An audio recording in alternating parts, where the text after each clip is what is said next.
Maayong adlaw sa ato ang mga katubig. Ani ang pag-usap kita sa ato ang ikatulong hugnad sa ato ang Nag-atiman Kanimo podcast.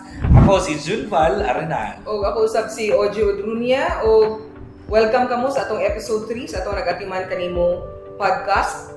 Ang ato ang topic for today's podcast is mga kalit nga pagsaka sa water bill ug unsay atong himuon aron ato kining masolusyonan.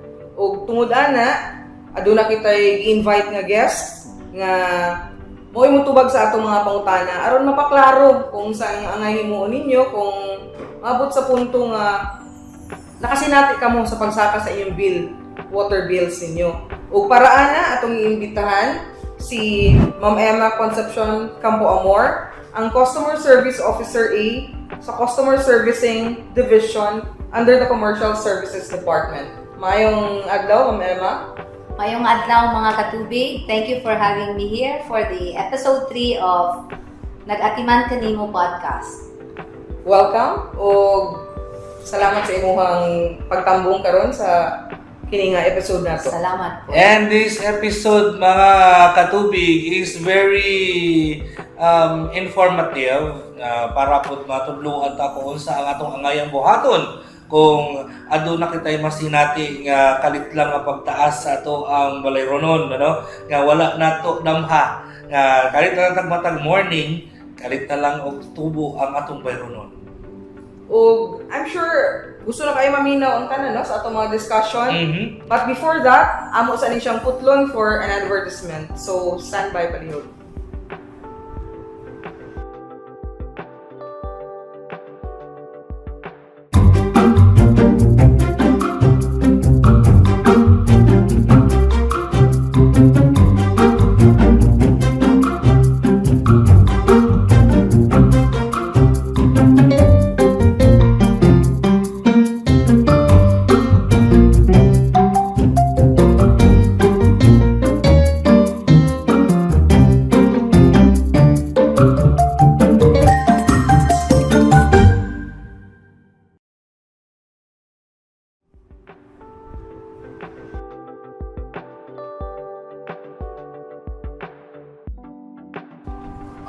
Bago ko muhatag sa una pangutana, Ma'am Emma, ako sa isulti sa inyo ha, ngano nga ato ning gipili nga topic.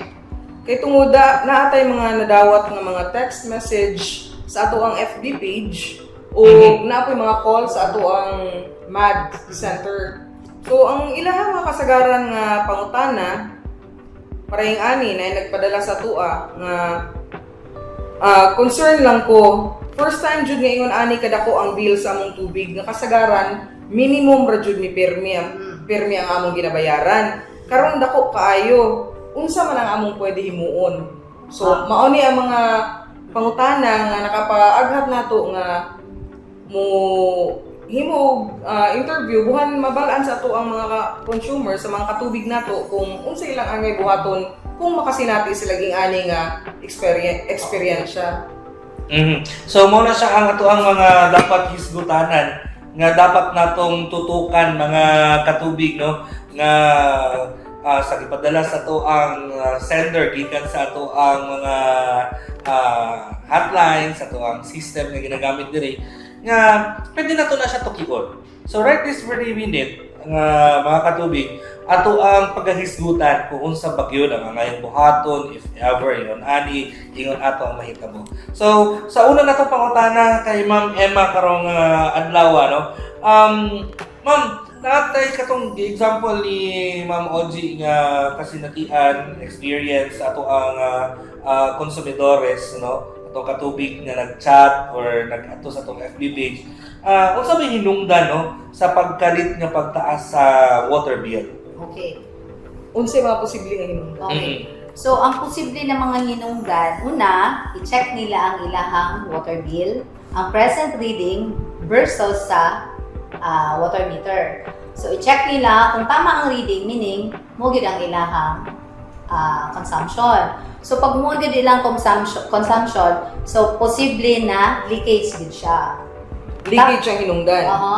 Tapos, ang ato pong leakage, duha na atong leakage. Naatay leak before the water meter of leak after the water meter sa na siya. So, pero basig pwede na mo mapungutan na kung unsa gid ay difference ining leak before water meter o leak after water meter. Unsa na to pag-distinguish ning duha? Oo.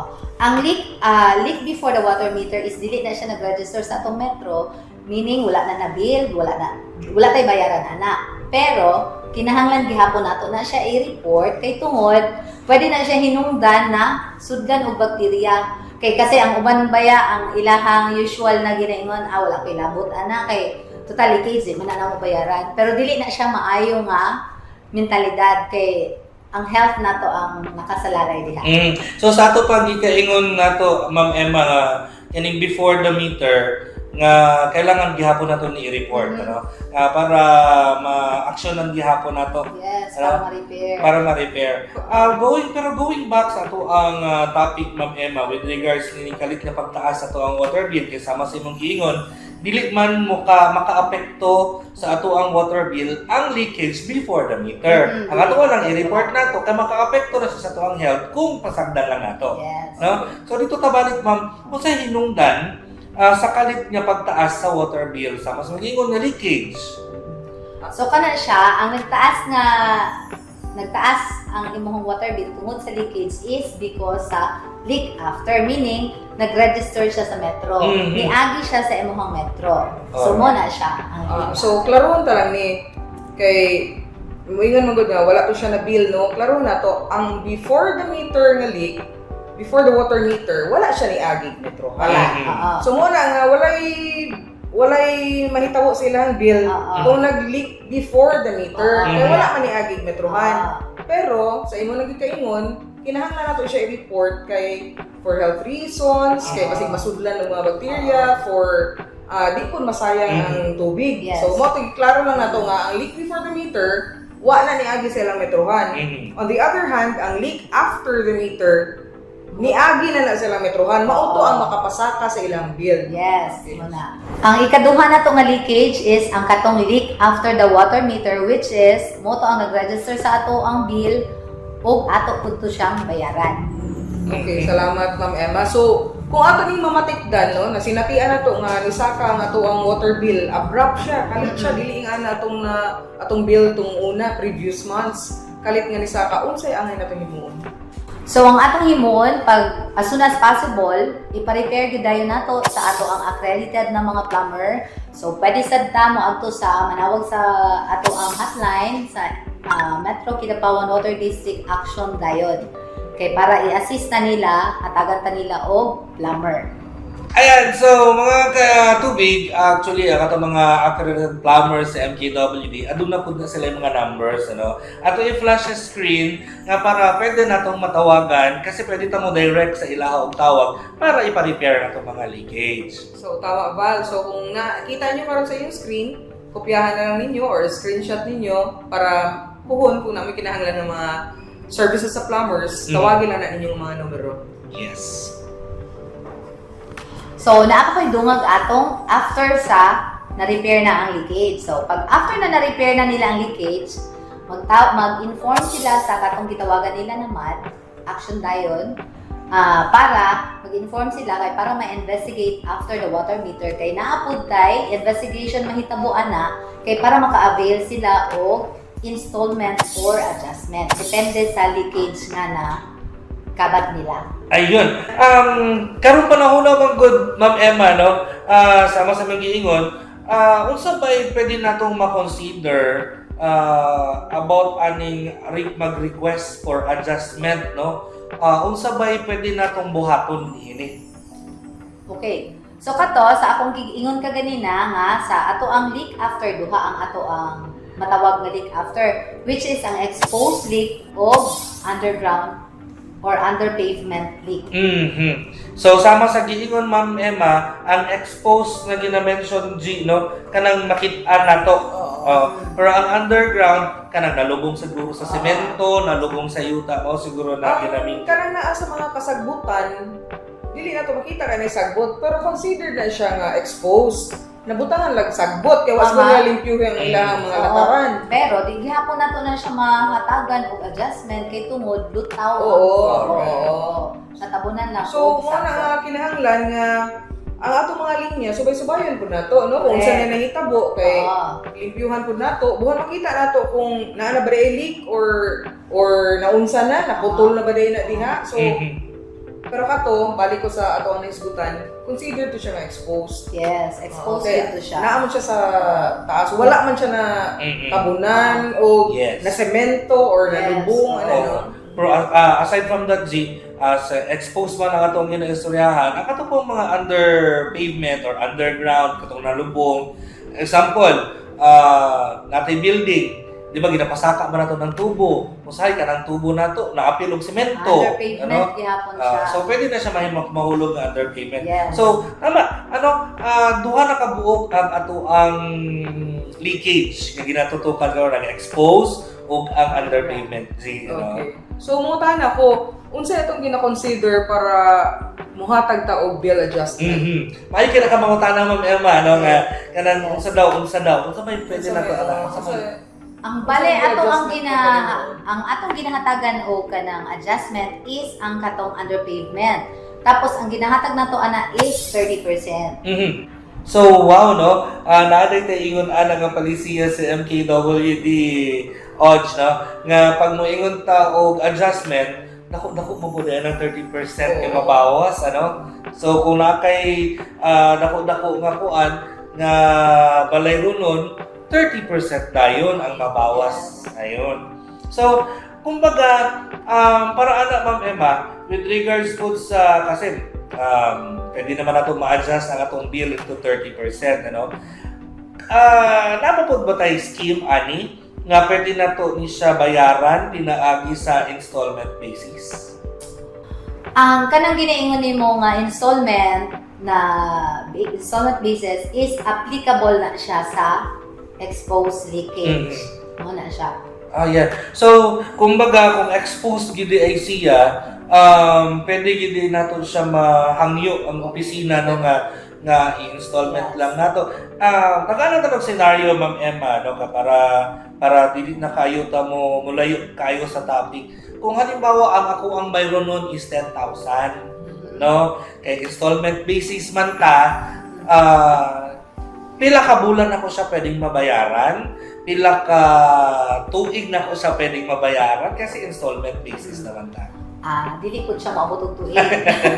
So nara ta sa dili ta maabot og tuig.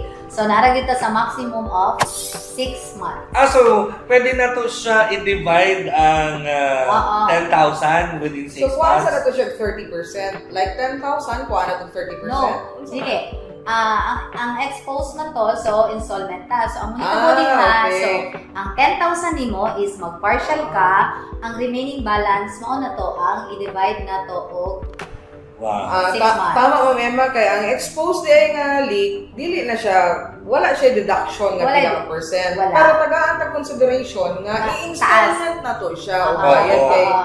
dako mo pud kayo kung Oo. atong pabayaran one Mm. time nga nahitabo mo lang to tungod kina ID. Yes, no. Okay. So add-on balance siya sa atong bill. For 6 Opo. months, ang katong imuhang monthly installment Oo. plus ang imong bill. Yes. Okay. So dili na siya kaibugat kay dili one time.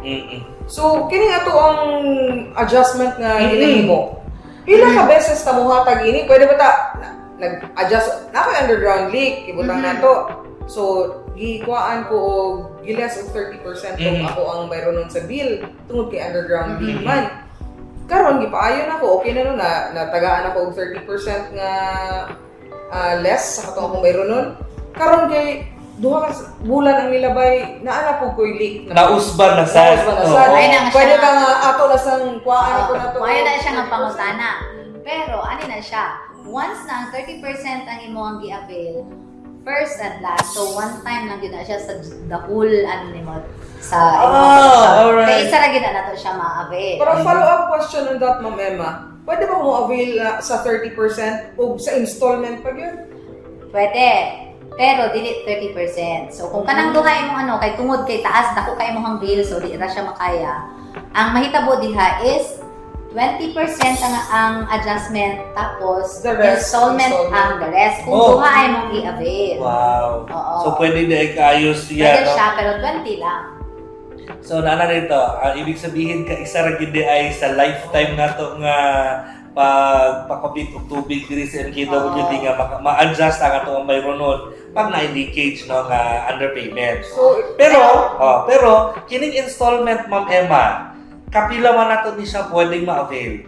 Pwede na ta maka-avail na every time na magka-leakage ta Mhm. ang installment. Pwede ra mo consider ta, pero ang katong lang yun, one time lang yun, 30%. 30%. And not only that, ang Canada ay 30% nato, kung nag-avail tag 30%, ang remaining balance ana, bayaran nato siya one time. Kung ka na atong gipili. Okay. Oo. Dili, pero pwede gyapon lagi siya installment. Oo. Pwede po.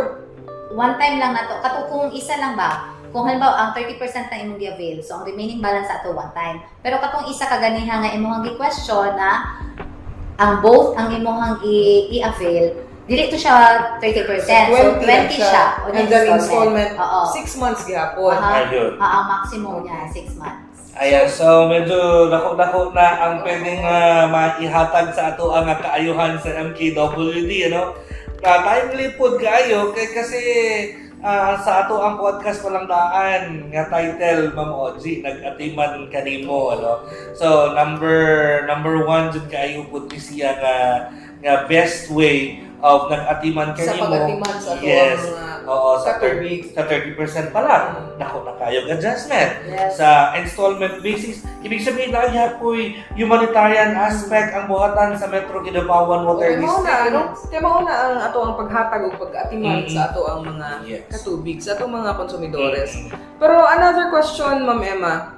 Dito sa installment basis ba, what if wala pa nako nahuman ang akong pag-install? Mm-mm. Like 6 months man. So ibutan na to nga napay nabilin nga duha ka bulan na lang kay kaupat na ko nakabayad sa installment. Unya naana po'y nahitabo nga ingani susama nga mga experience nga naana po'y leak. Pwede ba nga mo avail na po ko ato installment nga naa pa may duha ka buok bulan nga nabilin? May kaya imong pangutana at least para maklaro na to. So if ever nga mahitabo na, awa ka pa nahuman sa imong installment agreement, ang ginatawag na to na lease agreement na to agreement. term na. So wa pa ka nahuman, ang ka pa remaining na 2 months. Maka-avail lang ka og another agreement, i-fully paid sa to nimo tong isa para additional dili pwede magdungan. Alright. Na mahimong So, ang dungan katong na duha imong ka agreement. bulan nga Bayaran bayaran ko sa mo. nimo tong balanse. Oo. Duha ka bulan. Yes. And then mag-una po Another, nato iya so another partial ka, mag-partial tapos i-agreement na sad nato ang remaining balance. Okay. Wow, So, very ano very informative kaayo mga katubig ang ato ang topic karong adlaw.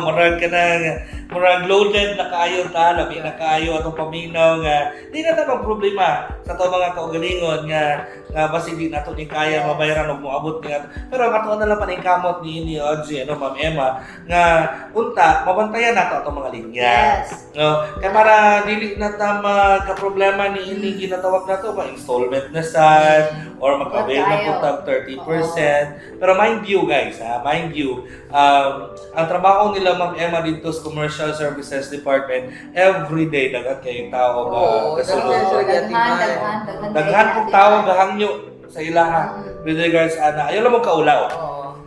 Kaya ang customer servicing division nag-atiman kanina. Oh, yeah. Na sila Ma'am Emma nga pwedeng mo hatag sa inyo ang serbisyo. Naa sila para mo assist ninyo. Og pero ako lang ni siyang klaruhon, no? Dili na to usik-usika nagihatag sa ato ang higayon nga maka-avail ta ni ining water bill adjustment. Kay sagi ingon na ganina ni Ma'am Emma, kausa lang ni siya. Yes. Pwede, no? Kaisa lang ta mag-bill adjustment. So meaning, kung naatay pagsaka sa ato ang water bill, dili man lang kaayo siya dako, pwede dili lang sa siguro na to i-avail. Yes. Buhan kung maabot ang time nga naatay mga Dako. leak nga wala na to nabantayan kay nagbakasyon ba ta or unsa o nagagas-agas na diha, dako kaayo, dito na nato Yes. gamiton tong ato I-avail.